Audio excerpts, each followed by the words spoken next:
And now to the battle to contain the Dixie Fire. First, we do have some positive news tonight to share about the Dixie Fire. The Plumas County Sheriff's Office says the last 4 people who were reported unaccounted for in the Greenville area have been found safe. That is good news, but meanwhile, the Dixie Fire is still growing. It's now the second largest wildfire in California history. The August complex fire from last year remains the largest fire.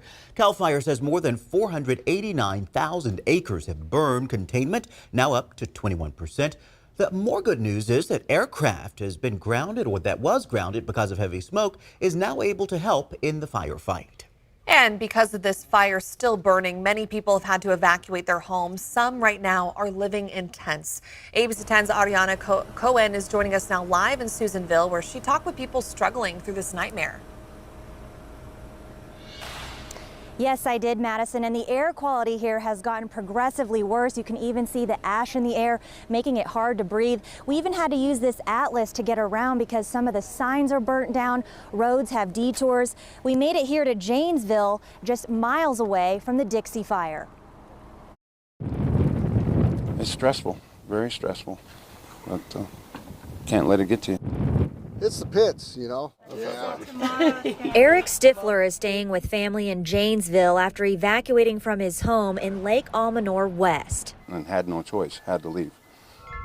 The Drons family has had to evacuate in years past due to fires, but they say they never want to move away. Keep going. No, I wouldn't give up where I live for anything. Wildlife in the yard, it's quiet, it's peaceful. Jam-packed. Some people aren't as lucky. Many families are staying in tents and trailers at Lassen Community College in Susanville. She's 17. An evacuation site for people from Greenville and surrounding communities. Oh, these people did deserve this. Lisa Phillips, a former firefighter, lives in Chester and was issued a mandatory evacuation order. Emotions are high and, She and her sister run their own pet businesses. So far, they have been here a week with their dogs and birds. She says thankfully her house is still intact. It's hard. Having a beautiful home and a bed to sleep in and a business to run and taking care of other people's animals and stuff, and then just, being told you have to leave. Definitely looking forward to getting back home and just getting back to the norm. I'm thankful I have a home. And I'm thankful that I have my health and I'm alive. We will be covering the Dixie Fire tomorrow. You can follow me on Instagram on Ariana Cohen. Madison. Ariana, thank you. And again, if you would like to donate or help out, go to our website, abc10.com. We have a full list of ways to give back right now. Ariana, thanks.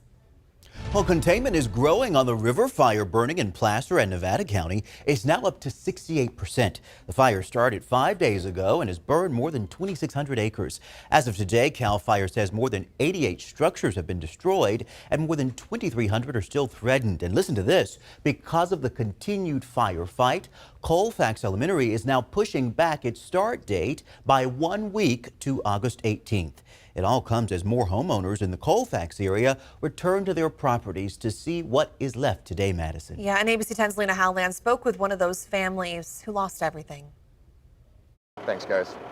You guys okay? You need anything? Scott and Becky Ishmael just lost everything, and yet they're more concerned about making sure firefighters passing by And everything in the garage, whatever you need. are okay. This is what we were going to spend the rest of our life. We'd set ourselves up to make this kind of our dream place, and currently the dream is still here, but the home isn't. This comes only 2 years after losing their nephew, El Dorado County Sheriff's Deputy Brian Ishmael, who is killed in the line of duty. This is one of Becky's pieces. Look at it. It just melted it. Scott had just retired from his job as a physician's assistant the Friday before the river fire started. Well, when I retired, I thought I'd get her a big surprise. I didn't realize how big a surprise. They were taking an afternoon nap when planes flying above woke them up, and flames on the ridge were approaching. And he gave me like 10 minutes to gather all my stuff. When they returned after evacuating, This is what you see of a house this was the cove of the backyard. there was, however, a pile of old framed photos, paperwork, and even some jewelry sitting on a bench outside of the home. They later learned it was a firefighter who bravely went in to grab what he could. It was just incredible, some of the things that we didn't realize we would lose. And while they're still waiting on insurance adjusters to call them back, they're focused on rebuilding, even rolling out the original floor plans to their dream home found tucked away in a detached garage saved from the fire. Fires will come, fires will go. If you live your whole life worrying about things, you're not living your life. It's so heartbreaking to hear all these stories. And continuing our fire coverage right now, meteorologist Monica Woods checking in on our air quality. Right, and Ariana was mentioning that the air quality is unfortunately deteriorating. What we're noticing right here is around the Dixie Fire that smoke is really settling in to the valley areas, not necessarily through the Central Valley, but it is starting to make more of a push. We're just not seeing as much of a strong wind coming in from the Pacific. Yesterday, a bit stronger, so that was pushing most of this smoke eastward. Today, a little bit lighter, only about 5 to 10 miles per hour. Temperatures up just a little bit, still in the 90s up and down the valley. A little warmer for Fairfield at 91.